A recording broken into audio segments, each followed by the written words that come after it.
Okay.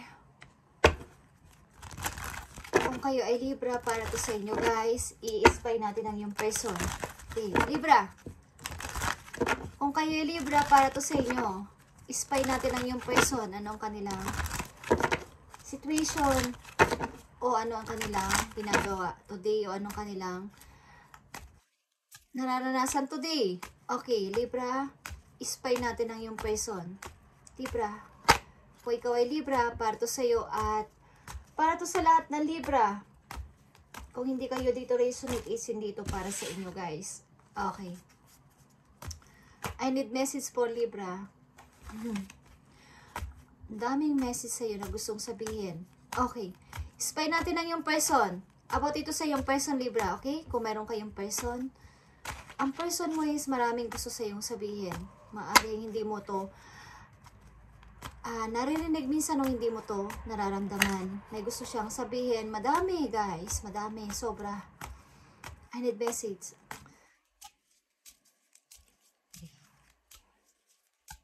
Libra, spy natin ang yung person.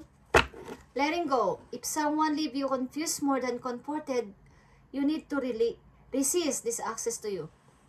Kayo ba ay magkalayo ng yung person, Libra? Kayo ba ay magkalayo ng yung person? Tingnan natin, guys. Spy natin ang yung person. Ito ay sa person ng mga Libra. Itong message na to, kung anong kanilang naiisip, plano, at anong kanilang nararamdaman for you.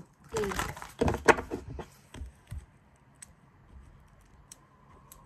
Spy natin ang yung person. Kayo ay separation guys. Nakatakda itong nangyari. Bagamat kayo ay may chemistry sa isa't isa, is nakatakda kayong maghiwalay. Letting go and separation is here. Okay, separation. Time apart from your partners on the horizon. Okay. Ito ay nakatakdang mangyari kaya kayo nagkahiwalay, Libra. Okay? Kaya kayo nagkahiwalay. Ito ay nakatakda. So, wala nang dapat pang itanong sapagkat kahit ayaw nyo, ito ay nakatakda. Ito ay itinakda ng kapalaran. Libra, tingnan natin. Spy natin ang yung person. Let your friends help you. Ask for the accept support from others.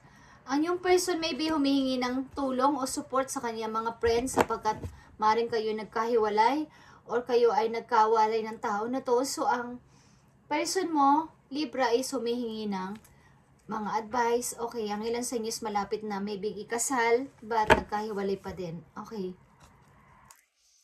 Tingnan natin. Deception. Okay, Libra. Kaya kayo nagkahiwalay na yung person, ilan sa inyo, isa sa inyo is nagkaroon ng third party. Deception, okay? Someone is wearing a false self-mask in this relationship. Someone dito is false. Okay, kung may mga tinatago, o may mga third party. Isa sa inyo, Libra, may ka-third party, kaya kayo nagkahiwalay ng tao na to. Okay, tingnan natin guys. Humihingi ang yung person ng help sa inyong, sa kanyang mga friends, about sa situation niya. Kung ano ba talaga ang dapat niyang gawin sa paghihiwalay ninyo, Libra. Humihingi siya ng help. Okay, siya ay maaaring kailangan ng help. Tingnan natin. Let your friends help you. 7 of Pentacles, guys. Sapagkat ito ay in-invest na relation at patungo na sana sa long-term relationship. Okay, ang inyong relasyon, maaaring kayo ay, yan, in-absorb. Maaaring kayo ay patungo na sa pagpapakasal, but nauwi pa sa hiwalayan, Libra. So, ang tao na to is maaaring na hihirapan sa ngayon, Libra. Okay, tingnan natin. Deception. Ano tong nangyari dito? Ba't may deception? Lagi kasi kayo nag-aaway. Okay. Anong nangyari dito? Bakit may deception? Uy. Maraming offer. Maraming tukso. Okay. Maraming tukso sa paligid. Ano nangyari dito? Bakit may deception na nangyari sa inyong relation?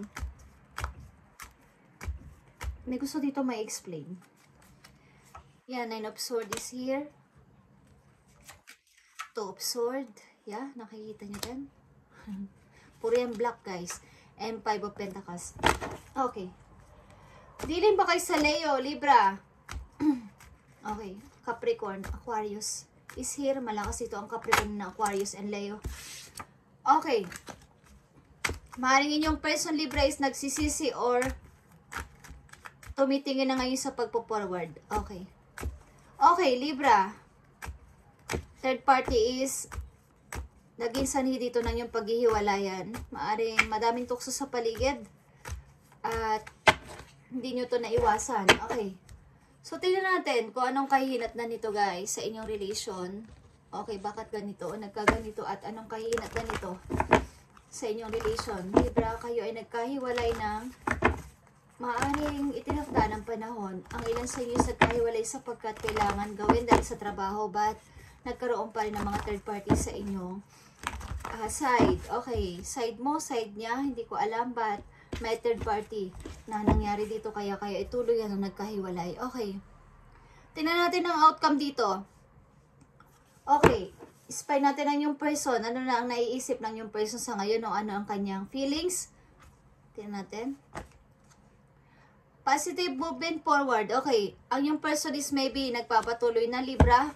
Ang yung person, Libra, is maaring patungo na sa kanyang happiness and sa kanyang pagpapatuloy sa buhay. Okay, Libra, ang yung person is nagpapatuloy na.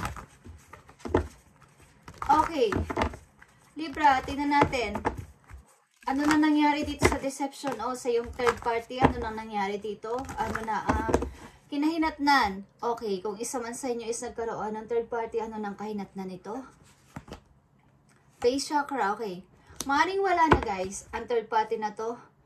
At maaaring gusto nyo ulit-ulitin ang inyong pag-ibig. Gusto nyo ulit bawiin o gusto nyo ulit i-fix ang inyong pag-ibig, Libra, ng yung person. Dealing ka ba sa Leo? Okay, dealing ba kayo sa Leo? Okay, guys, gusto nyo ulitin ang inyong relation na nautlot sapagkat nagkaroon ng third party dito o tukso sa paligid. Maaring nakapokus kayo sa money and sa inyong pangkabuhayan. But ang yung person, Libra, is maaaring nagpapatuloy na sa buhay. Okay? Nagpapatuloy na sa buhay ang yung person. Hindi na siya yung tipong nandyan lang at naka-stop. Nagpapatuloy na siya.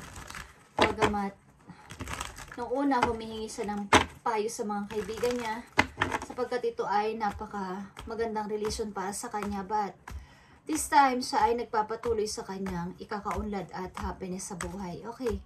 Libra, tingnan natin ang outcome dito para sa'yo at sa yung person. Okay, tingnan natin ang yung person. Kung ano ang kanyang outcome o ang kanyang kalagayan sa ngayon. Ano ang kanyang situation sa ngayon, Libra, ng yung person. I need message. Five of Wands. Okay, nagpapatuloy siya sa buhay kahit mahirap, kahit maraming obstacle. Nagpapatuloy siya, but siya ay happy. Siya ay happy. Okay? At maaaring ang person mas ayaw na sa toxic relationship. Okay, Libra. Anong feelings mo sa yung person, Libra? Ano pa ang feelings mo sa yung person o nararamdaman mo ngayon sa yung person na wala na sa yung buhay? Ano ang feelings mo, Libra? Anong feelings mo? Yeah.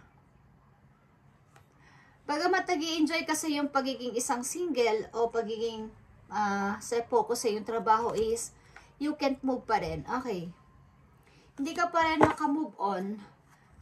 Okay. Pagkatapos, gusto mo humingi ng sorry maybe. Libra. At nakahang ka dyan. Okay. Nag-i-start ka but hindi ka masyadong nagtitiwala sa ibang tao. Okay.